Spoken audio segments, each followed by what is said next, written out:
कि कैसे वो लड़की जला दी गई, मार दी गई, कैसे भ्रूण हत्या हो गई कि लड़की घर में है तो इसको मार दो। हमारी कमी है। लड़का हमारा कहे को तो देखे कि बेटी इसके पेट में बेटी है, मार दो।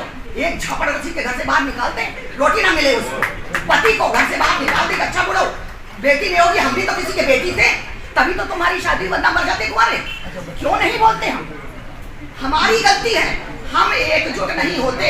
हमारी पहली कविता पढ़िएगा, आपको जो पतली वाली औरत है किताब दिए पढ़िएगा, जितने मेरे विचार है सही इन किताबों में हैं। आज स्थिति क्या उल्टी हो गई है। आज लड़कियां नहीं मर रही, लड़के मर रहे हैं। नीला ड्रम भी याद होगा आपको, मुस्कान और राजा वाली कहानी भी याद होगी आपको। आज उल्टा हो रहा क्योंकि लड़कियां पढ़ लिख के समझने लगी हम तो हो गए। आज भी बुरा ना मानिएगा, लड़कियों से ही कह रहे हैं, हमने आरक्षण कर दिया, लड़कियों को नौकरियां देनी शुरू कर दी।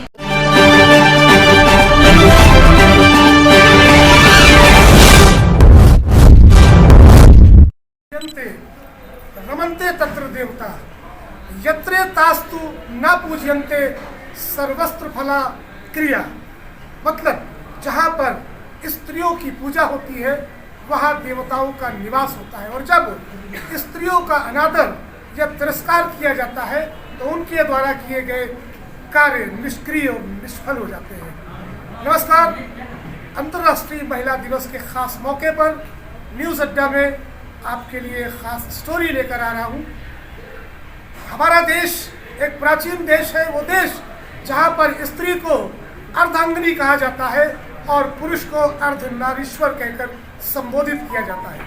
लेकिन आज समाज में जो तस्वीरें हमारे सामने आती है दिन प्रतिदिन, उन तस्वीरों को देखकर चिंताओं की लकीरें मस्तक पर स्वतः ही उभर जाती हैं।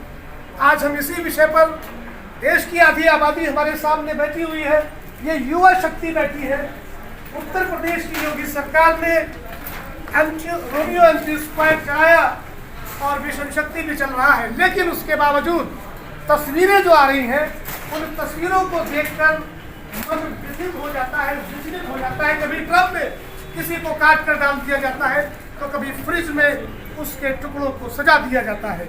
ऐसी तस्वीरें जब आती है तो समाज के लिए जो लोग चिंतित हैं वो सड़कों पर तो निकलते हैं, और गाइड की तरफ से आज ये आयोजन किया गया और हमारे सामने मंच पर वो तमाम मूर्धन्य हस्तियां बैठी है जिन्होंने अपने वक्तव्य दिए हैं और बहुत ही बेहतरीन तरीके से महिला जो अंतर्राष्ट्रीय दिवस मनाया जा रहा है इसे व्याख्यात किया है, इसको परिभाषित किया है।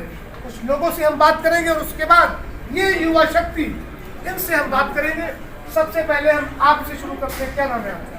मेरा नाम डॉक्टर इंदु। इंदु जी, जिस तरह से हम देखते हैं हर वर्ष राष्ट्रीय स्तर पर और अंतर्राष्ट्रीय स्तर पर महिला दिवस मनाया जाता है, बहुत से तराने भी गाए जाते हैं, बहुत सी कहानियां भी कही जाती हैं। उसके बाद हम भूल जाते हैं कि फिर कभी भी महिला दिवस मनाया जाएगा। वर्ष का इंतजार करते हैं और घटनाएं घटती रहती। क्या कहना है? देखिए, जो ये आप बात कह रहे हैं, घटनाएं घटती रहेंगी, लेकिन आज भी जो हमारा टॉपिक है, कानूनों में जो एक हमने रखा है कि प्रासंगिकता क्या है इसमें हमारा ये है कि हमारी संस्था आज इस दिवस पर प्रतिष्ठित मंच के माध्यम से ये बात कहना चाहती है कि आज के महिला कानूनों की प्रासंगिकता ये है कि इनमें संशोधन उस निगाह से हो कि परिवारों में प्यार और सौहार्द बना रहे, इस तरह के कानून ना बने जिसका कि मिसयूज होने की संभावनाएं हो, और अगर दुरुपयोग हो तो उसको समदृष्टि से देखते हुए जो अपराधी है उसको सज़ा दी जाए, उसको लैंगिक उसको देख बिना उसको परवाह किए बगैर जिसने गलती की है वो उसको सज़ा मिलनी चाहिए। क्योंकि आज इस तरह की घटनाएं ज़्यादा हो रही हैं, अखबारों की सुर्खियों में आप देख रहे हैं। तो हमारा ये कहना है कि दुष्ट स्त्री का एक समाधान कड़े से कड़े दंड का प्रावधान।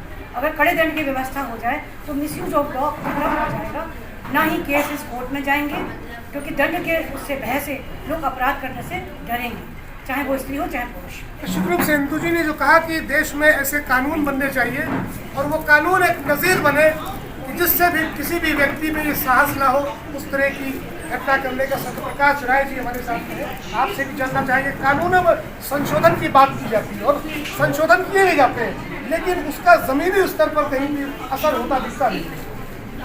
नहीं, ऐसा नहीं है कि कानूनों में जो प्राविधान बने हैं उनका ज़मीनी स्तर पे इम्प्लीमेंटेशन नहीं हुआ है।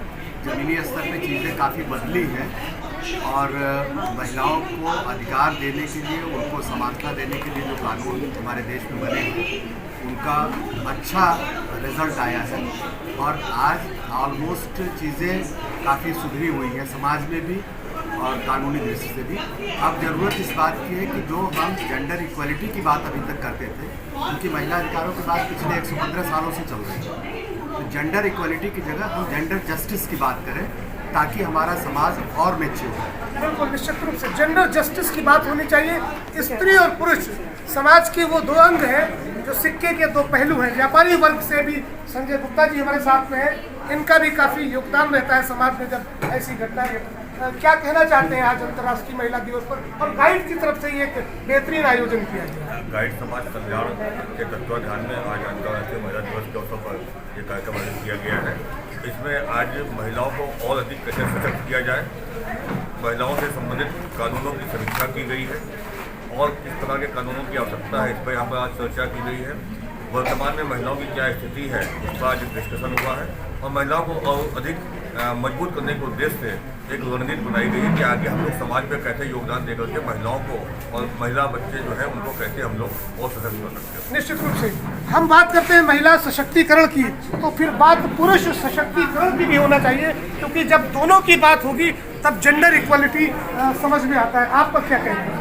बिल्कुल सही कह रहे हैं। पहले तो महिला दिवस की पूर्व संध्या पर आयोजित इस कार्यक्रम के लिए हम सभी को बधाई देना चाहते हैं। दूसरा, हम लोग यहाँ तक आए हैं तो कुछ हम लोगों ने हासिल किया है, और आज जो जिस क्लास को हम लोग बिलोंग करते हैं, पढ़ा लिखा जो समाज है, वो जेंडर इक्वालिटी के साथ साथ जेंडर न्यूट्रलिटी पे विश्वास कर रहा है कि महिलाओं के साथ साथ पुरुषों का, बच्चों का, जो हमारे छात्र हैं उनकी सुरक्षा भी बहुत इम्पोर्टेंट है।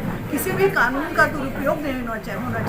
जैसे UGC का कानून आया है, जैसे दहेज प्रथा का कानून आया है, तो ये कानून महिलाओं को सुरक्षा देने के लिए बनाए गए हैं, पुरुषों को असुरक्षित करने के लिए नहीं।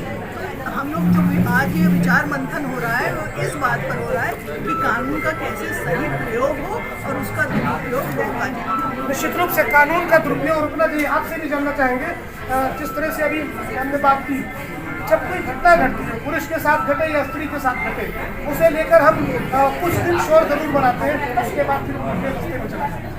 कार्यक्रम में जिस तरह की घटनाएं हो रही है, मुझे लगता है कि अगर स्त्री पे कोई घटना हो रही है तो सबसे पहले देखते हैं कि उसके अंदर जो हिम्मत होनी चाहिए वो नहीं है। वो शिक्षा के बाद भी नहीं आ रही है, कानून व्यवस्था के बाद भी नहीं आई है, प्रशासन के बाद भी नहीं आ रही है। हमें लगता है कि ऐसा शिक्षण कार्य शुरू करना चाहिए ताकि लड़की खुद ही अपनी सुरक्षा कर सके। जैसे सरकार को अभी मिशन शक्ति चला रही है, लेकिन मिशन शक्ति जिस तरह चलना चाहिए वो क्या होती है, सिर्फ फॉर्मेलिटी हो रही है। जैसे हम स्कूलों में सिलेबस चलाते हैं वैसे ही आत्मरक्षा के गुण भी स्कूलों में सिखाया जाना चाहिए ताकि लड़की जो है अपनी सुरक्षा स्वयं से कर सके। निश्चित रूप से किताबों में कानून बना दिए जाते हैं लेकिन उसका पालन नहीं कराया जाता है। यहाँ पर युवा शक्ति भी बैठी है। आपका क्या नाम है?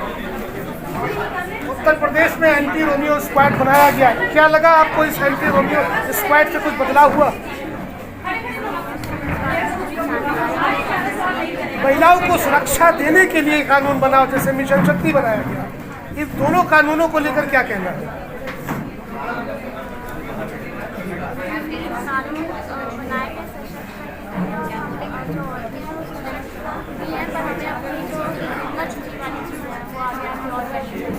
पढ़ाई हो या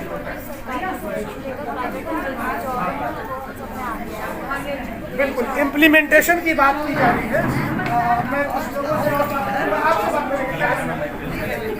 संस्कृति बताइए, कानून बनाए जाते हैं स्त्रियों की सुरक्षा देने के लिए, पुरुषों को सुरक्षा देने के लिए, लेकिन उन कानूनों को सिर्फ किताबों में ही देखा जा सकता है, जमीन पर नहीं पड़ते। आपको क्या नाम है? मैं डॉक्टर ममता दीक्षित, मैं जयनारायण PG कॉलेज से हूँ। आप ये जो सशक्त महिला सशक्तिकरण की जब हम बात करते हैं तो महिलाओं को अपने राइट्स के बारे में तो अवेयर होना है, साथ में समाज को सुधारना, समाज को निर्माण करने में उनकी आधी भूमिका होती है। तो समाज को निर्माण के रूप में उन्हें अपने बच्चों को फ्रॉम द वेरी बिगनिंग एक अच्छी शिक्षा देनी चाहिए। एक से बॉय और गर्ल में कोई डिफरेंस नहीं है। लड़के को भी लड़की की रिस्पेक्ट करनी चाहिए। रिस्पेक्ट की चीज़ें जो माँ अपने बच्चे को सिखाएगी, इनकलकेट करेगी बचपन से, तो एक अच्छे समाज का निर्माण हो पाएगा। नहीं तो हम ये संगोष्ठियाँ करते रह जाएंगे, ये जो तालमेल है एकदम बिगड़ता जाएगा और आधी जनता अपने ढंग का काम करेगी, आधी पॉपुलेशन अपने ढंग का काम करेगी। इससे समाज में वैमनस्य नहीं हो पाएगा। बिल्कुल, समाज में वैमनस्य तभी हो पाएगा जब दोनों गाड़ी के पहिए एक साथ चलते हैं। आपको क्या नाम है? संस्कृति बताइए। आप मोबाइल दुनिया चल रही है, टेक्नोलॉजी का ज़माना है, हर कोई मोबाइल में लगा रहता है, मोबाइल से तमाम तस्वीरें देखता और उससे प्रभावित होता और वैसे ही करने का सोचता है, ड्रम में चला गया, वो फ्रिज में उसको बंद कर दिया। आप क्या सोचते हैं, आज की तकनीक का उपयोग हो रहा है या उपयोग भी हो रहा है और दुरुपयोग भी हो रहा है, दोनों चीज़ें हो रही हैं। लेकिन हम लोगों को अवेयरनेस फैलानी है कि जिस तरह हम किसी दूसरे के बारे में कुछ गलत कर सकते हैं, वैसे कोई हमारे बारे में भी कर सकता है। तो दिमाग में लोगों को पॉजिटिविटी लानी है और सबके बारे में अच्छा सोच के प्रैक्टिकली उन चीज़ों को फॉलो करना है। ये नहीं कि बस रूल्स और लॉज सब बढ़ा दिए गए कि ऐसे करना है, ये सही नहीं है। उसको जब तक अप्लाई नहीं करेंगे और सभी लोग फॉलो नहीं करेंगे, रूट से फॉलो नहीं करेंगे, तब तक कोई चेंज नहीं आएगा, तब तक खाली थ्योरी ही रह जाएगी, कोई बात नहीं रहेगी। बिल्कुल, संस्कृति का ये कहना सही है कि हम जब कानून बनाते हैं, कोई नियम बनाते हैं, उसका पालन भी करना चाहिए। आपको क्या नाम है? कशक सिंह। तो ये बताइए कि जैसे अभी इन्होंने कहा कानून बनाया गया एंटी रोमियो स्क्वाड, महिलाओं के लिए बना, मिशन शक्ति महिलाओं के लिए बनी। और आपको पता होगा 2016 में अखिलेश यादव ने मुख्यमंत्री थे 1090 वुमेन पावर लाइन का गठन किया। उस समय मैंने अखिलेश यादव से पूछा था कि महिलाओं के लिए तो एक पावर लाइन आ गई, पुरुषों के लिए क्या होगा, उन्हें कोई महिला अगर ब्लैकमेल करेगी तो वो कहा जाए। उसका जवाब उन्होंने हंसी में डालते हुए डायल 100 को लेकर दिया था। आप पर क्या कहेंगे? सर, जैसे कि आपने कहा कि सिर्फ महिलाओं के लिए लाइन, तो आपका कहना सही है कि कहीं ना कहीं महिलाएं भी पुरुषों को ब्लेम करती हैं, उन पर आरोप लगाती हैं। तो हमारा कहना ये है कि दोनों के पक्ष की बातें रखी जाए, दोनों को समझा जाए, ताकि किसी एक पक्ष की बात को सुनते हुए और दूसरे को दोषी ठहराया जाए। तो दोनों पक्ष की बात समान सुनी जाए, दोनों को समान अधिकार मिले, ये नहीं कि किसी को ज़्यादा और किसी को कम। सरकार, एक सवाल आप भी करेंगे, सरकारें तमाम कानून बनाती हैं, पुलिस थाने जो बने हुए हैं वो लोगों की सहायता के लिए बने, लेकिन देखा यह जाता है कि पुलिस थानों में डांस भी होता है और पुलिस थानों में बहुत कुछ होता है, लेकिन काम नहीं होता। ये मेरा कहना यही है कि अराजकता तो पहले भी थे, आज भी है और आगे भी रहेगी, पर कौन सरकार इस पर कितना लगाम लगा पा रही है, उससे हम आकलन करते हैं कि कानून व्यवस्था की स्थिति क्या है। तो उस अगर एस्पेक्ट से मैं देखूं तो आज की सरकार ने काम अच्छा किया है। अब एक दो लोग तो आपको हर जगह ही मिल जाएंगे जो भ्रष्ट हों, बेकार हों, काम ना करते हों। अच्छा, वो मनीषा को हाथरस में पेट्रोल डाल के जला दिया गया, वो क्या था? अब ऐसे तो अगर मैं उठाऊं तो आप अगर आज से 5-6 साल पहले चले जाएं तो सपा सरकार में आपका जो उनका कार्यालय है शर्मा चाय के सामने, वहाँ पर इतने गलत काम होते थे। सपा सरकार या किसी की सरकार हो, लेकिन अंत में यही कहूँगा कि अंतर्राष्ट्रीय महिला दिवस पर लोगों की सोच बदलना चाहिए, समान नियम बनने चाहिए, कानूनों का पूरी तरह से पालन होना चाहिए। और अंत में सिर्फ इतना ही कहूँगा कि महिला और पुरुष, महिलाओं को अर्धांगिनी और पुरुष को अर्धनारीश्वर कहा जाता है। इस ही पंक्ति को लेकर देश में समानता के अधिकार होना चाहिए और सबको एक जैसे अधिकार मिलना चाहिए। और जागरूकता, जैसे संस्कृति ने कहा, एक बड़ी चीज़ है। एक दूसरे को जागरूक करते रहिए, कानूनों को पढ़िए और लोगों को बताइए कि हम अपनी सुरक्षा स्वयं कैसे कर सकते हैं। फिलहाल न्यूज़ अड्डा की इस खास पेशकश को ज़्यादा से ज़्यादा आगे बढ़ाएं, शेयर करें, लाइक करें, कमेंट में हमें बताएं कि महिला अंतर्राष्ट्रीय दिवस क्या सिर्फ एक ही दिन मनाना चाहिए साल में, या फिर हर दिन और 365 दिन ऐसे आयोजन होते रहने चाहिए। बने रहे हमारे साथ, देखते रहे न्यूज़।